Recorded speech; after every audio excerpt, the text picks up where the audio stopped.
In a recent conversation here with Doc on the channel, I stated that you should not, as a comic book reader, as a consumer, invest yourself in these characters or these universes because there is no continuity among the publishers themselves. There's no continuity among the editors. So you might like a writer's take on the character, but you're more than likely going to hate the next writer's take on the character. The best example I can think of that's about to happen is The Flash. Wally West was absolutely burned to the ground by Tom King in Heroes in Crisis. He was basically a toxic character.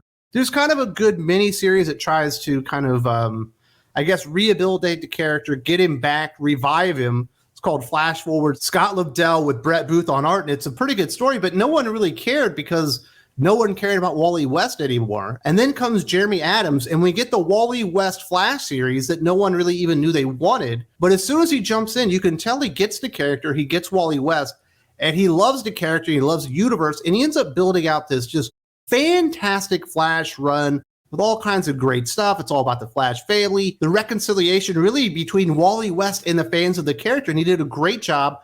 By the end of his run on there was a lot of momentum with Flash. People were starting to get into it, and they are recognizing, hey, this Jeremy Adams guy really likes the character. He's going places. And then what did DC Comics do? They decided to remove him from the book and then replace him with Si Spurrier, who's basically just like a journeyman writer in comic books. I think he's been writing for well over 20 years at this point. The best way I personally could describe Si Spurrier is, what if Warren Ellis was really stupid and wasn't very talented? That's basically who Si Spurrier is. He thinks he's this comic book genius that's got these amazing big ideas and people just don't get what he's writing. But he doesn't realize he writes the most stupid version possible of what are some decent concepts, maybe at best. And this past week, there was a tweet from Si Spurrier that it's just embarrassing. He tries to compare his Flash work to one of the greatest comic book series of all time, written by Alan Moore himself. This dude couldn't sniff Alan Moore's jockstrap, let alone write an entire comic book story that even enters the atmosphere of quality of what an Alan Moore comic book in his prime actually reads like. And this comic book that he's comparing his Flash to is absolutely Alan Moore in his prime at his very best. I wasn't going to cover it, but then I've been getting annoyed all week. Tom King's going to bring a Joker level villain to Wonder Woman. It's like, what has ever happened in Tom King's career that makes me think he can create a Mr. Polka Dot level villain for Wonder Woman, let alone Joker? It's like, these guys, they set themselves up for failure. What has Si Spurrier ever done that makes anyone think that he's ever going to sniff Alan Moore on his best day? And what I'm going to cite here is an article from Screenrant, and they're acting like, because of this tweet, which I'm about to make fun of, basically like everybody else, like all of a sudden everybody's just hopping on the Flash, like, I need Si Spurrier Flash because of this tweet. He's going to write the next Swamp Thing. And you're like, you guys are absolutely ridiculous. And I've got a lot of unjaded friends when it comes to comic books in my circle of friends that I speak to. Even when they saw this tweet, they made fun of Si Spurrier. That's how ridiculous this is. The Flash has a new ongoing series coming soon. And with one sentence, it has become one of the most exciting books of 2023. Writer Si Spurrier shared a promotional image drawn by Mike Deodato Jr. to his Twitter account. The image shows Flash standing with arms outstretched with text that asks, "What is the strange attractor?" Spurrier then takes it a step further, saying that if fans enjoyed Immortal Hulk or Alan Moore's Saga of the Swamp Thing, then they will dig on our curious Kool-Aid. Finally, he assures readers that they need no prior knowledge of The Flash before diving into this series. If when you saw this tweet, if you even saw this tweet, because Twitter doesn't work like it used to, did this become the most exciting comic book of 2023 because what is the strange attractor?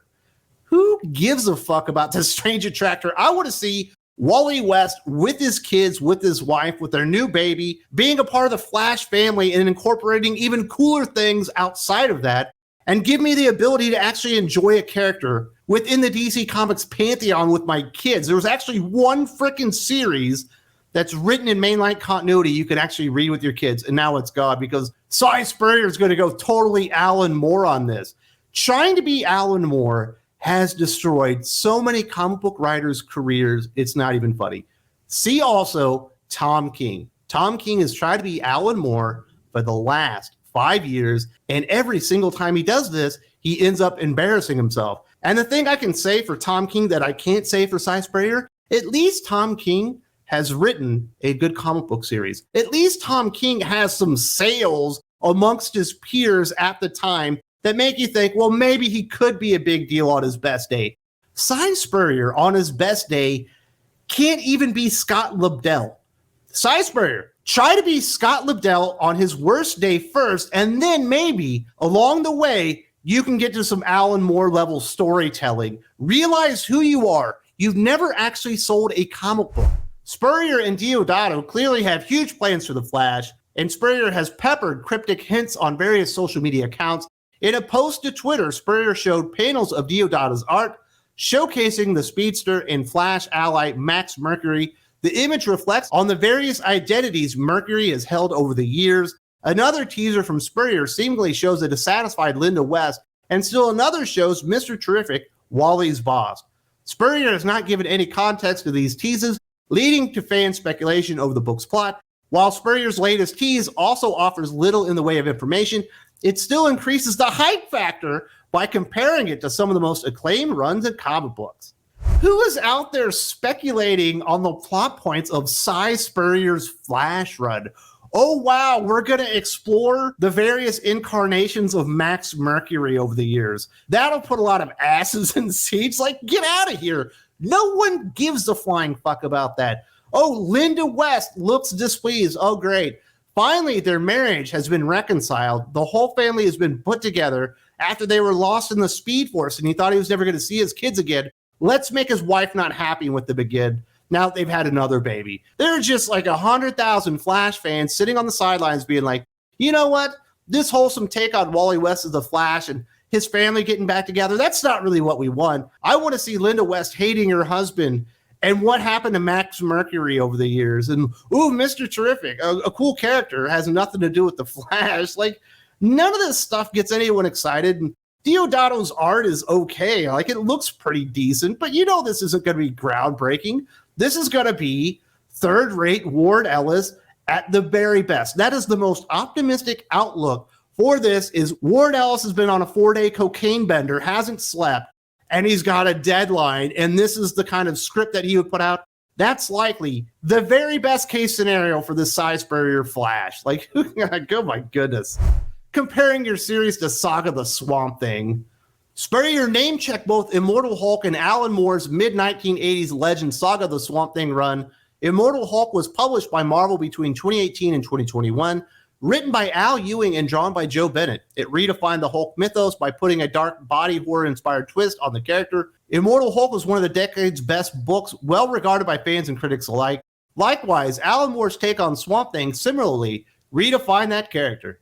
Moore played on the book's horror roots, telling sophisticated stories that helped change the medium and paved the way for classics such as Watchmen and The Dark Knight Returns. I don't hear anyone saying Immortal Hulk is one of the best books of its decade, but we're not going to talk about that now. Let's talk about the big giant elephant in the room that is Saga of the Swamp Thing by Alan fucking Moore. In my opinion, the best comic book DC or Marvel have ever published. Between the big two, that's the best story that ever came out. That's the best work of Alan Moore's life. It's the best written and illustrated comic book run I've ever seen. Si Spurrier even has the temerity to start comparing his Flash that we haven't even seen yet to the greatest single comic book issue I've ever read in my life, Anatomy Lesson. The best written and illustrated comic book possibly in the history of the world. That's how damn good that one is. When you go over there and you look at Comic Book Roundup and they're giving 10s and 10s and 10s and everything's a perfect comic book, those dipshits need to go read Anatomy Lesson and see what an actual perfect comic book looks like, because that's what it is. One of the most influential single issues of a comic book ever published, and this guy's acting like he's going to equal or surpass it. It ain't never going to happen, because Simon Spurrier, even on his very best day, when you can conceptualize that all the planets align and everything is working perfect and he's got the perfect amount of oxygen in his blood and the creative juices are flowing, isn't really even a peer of Al Ewing, let alone Alan Moore. The amount of ridiculousness in that tweet itself is just so off-putting, and you know the comic book is absolutely going to blow because he's read it, he's the creator, and he already believes that it's in Alan Moore's league. That's how you know it's going to suck. By comparing the forthcoming run on Flash to classics such as Immortal Hulk or Swamp Thing, Spurrier has set the bar high. These two works are acknowledged masterpieces and have only grown in estimation since their conclusion. One of them is an acknowledged masterpiece, and that is Saga the Swamp Thing.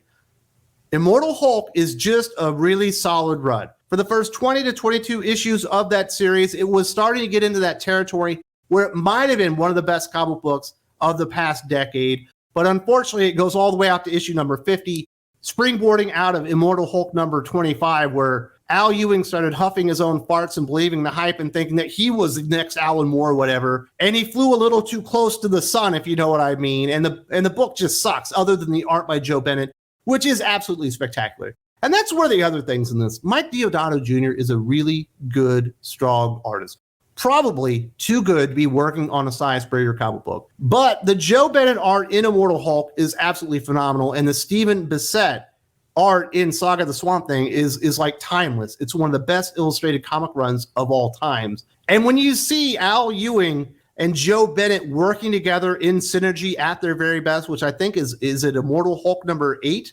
It might have been number 7, where basically they've captured the Hulk, they cut him into pieces, and they put him into jars. You get this amazing Alex Ross cover that makes you think this comic book is going to be absolutely amazeballs. And then you get into the issue, and it's even better because Joe Bennett absolutely blows the doors off of Alex Ross's cover. That's how good it is. And I don't think Alex Ross is a bad cover artist, especially on the Hulk. That's when he's at his best. And it's certainly something Si Spurrier has never even come close to accomplishing in the entire history of his career, which is over 20 years at this point. If Si Spurrier was going to be a thing, if he was going to be an A-list writer, it would have happened by now. He's had the opportunities, and for the most part, he's dropped the ball. And quite frankly, I'm shocked that DC Comics would give him a series as important as Flash, until Tom King basically destroys it with Heroes in Crisis. The Flash was a perennial top 20 selling comic book for decades upon decades. It was just now recovering under Jeremy Adams, and all that hard work is basically going to go extinct because you put an idiot that's going to go so edgelord on the comic book that it's going to ruin all the hard work that Jeremy Adams and company put into it to actually resuscitate and revitalize the character. If you're an Alan Moore fan, as you can tell, I'm an Alan Moore fan. I absolutely love Alan Moore's work. He's done some of the greatest work in the history of comic books. Absolutely spectacular comic book writer. In fact, I had my good friends Joe Corallo, award-winning editor, here on the channel, along with Eric Breen, and we did a career retrospective on Alan Moore. If you want to go way back and remember just what a genius this guy is, just how brilliant his comics were, and why Si Spurrier is kidding himself if he thinks he's in this league, definitely check it out right now. There's also a link in the video description.